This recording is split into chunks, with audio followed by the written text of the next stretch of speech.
Bonjour, aujourd'hui j'ai envie de vous parler de l'énergie du bélier. Nous sommes actuellement, le soleil est dans le signe du bélier. Et au travers de ça, le bélier c'est le jaillissement du printemps. Donc il y a vraiment cette énergie jaillissante de les fleurs, les feuilles, les arbres. Enfin, voilà, le printemps est incontenable, même si nous on est confinés. Il y a toute cette énergie qui jaillit. Et que on soit, alors si on a la chance d'être dans la nature, on peut bien sûr beaucoup plus s'en remplir, mais à mon sens, on est toujours connecté, hein. Si c'est pas extérieurement, c'est intérieurement. On est dans la vibration, on est dans l'énergie du printemps. Et c'est un printemps qui a peut-être pas autant de joie justement que d'habitude au vu de l'actualité mondiale.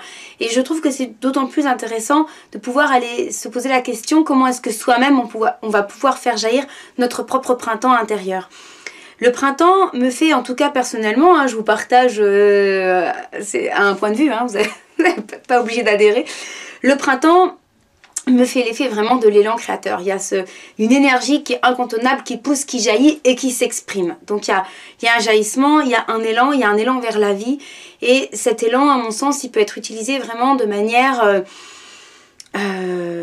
sur plein de fronts en fait, hein, sur le fait d'aller se balader, bon c'est peut-être pas la plus grande activité en ce moment, mais là où je voulais en venir, c'est que ça peut faire émerger aussi un élan créateur. Il y a quelque chose qui jaillit, il y a une énergie qui monte, comme une sève intérieure, comme un fleurissement, et qu'est-ce qu'on en fait? À mon sens, ça peut monter... on peut utiliser dans des méditations, des visualisations créatrices, où on sent cette énergie monter, où on se sent, voilà, à l'image d'un bel arbre en fleurs. Mais on peut aussi tout simplement laisser monter cet élan créateur et voir sous quelle forme il a envie de s'exprimer. On est chez nous, alors vous avez des enfants, vous en avez pas, vous êtes seul, vous n'êtes pas seul. Chacun a des configurations différentes.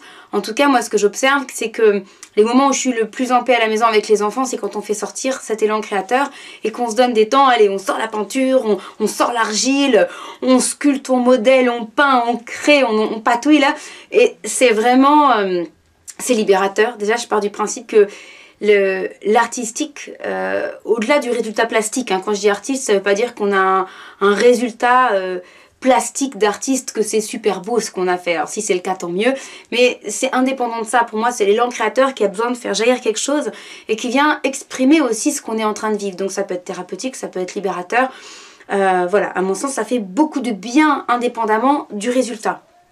Et ça, je trouve que c'est déjà très intéressant de se le dire parce que souvent, nous les adultes, pas tout le monde, mais il y a plein de gens, on est un petit peu coincés, peindre, dessiner, chanter, bouger, danser, et là tout de suite c'est difficile.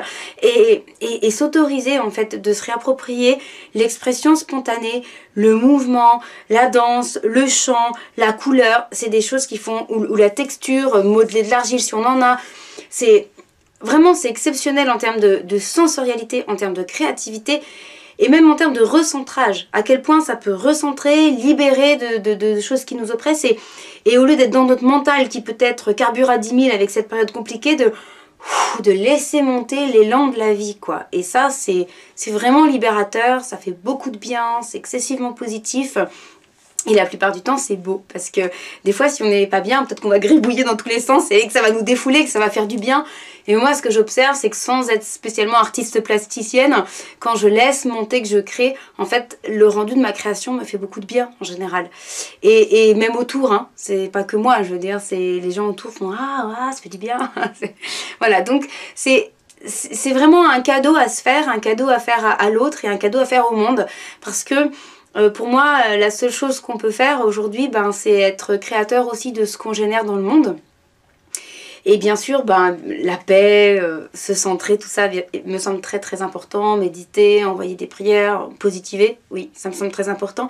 Mais personnellement, je suis très très fan du principe de l'élan créateur et donc ce jaillissement là, c'est à la fois ça monte de la terre, ça monte du ventre et ça jaillit, et à la fois dans l'élan créateur il y a pour moi vraiment une dimension d'inspiration, il y a se laisser traverser par l'inspiration qui descend. C'est vraiment un joyeux mélange du ciel et de la terre. Je trouve que c'est très beau et c'est comme ça monte et ça descend et ça fleurit dans le cœur et ça s'offre. Donc c'est un acte thérapeutique, c'est un acte, j'ai même envie de dire pour moi spirituel. C'est un acte fascinant, c'est un acte agréable et c'est un acte qui embaume comme le printemps. Donc j'avais envie de vous faire ce partage pour inviter chacun à réveiller votre puissance et votre élan créateur. À bientôt!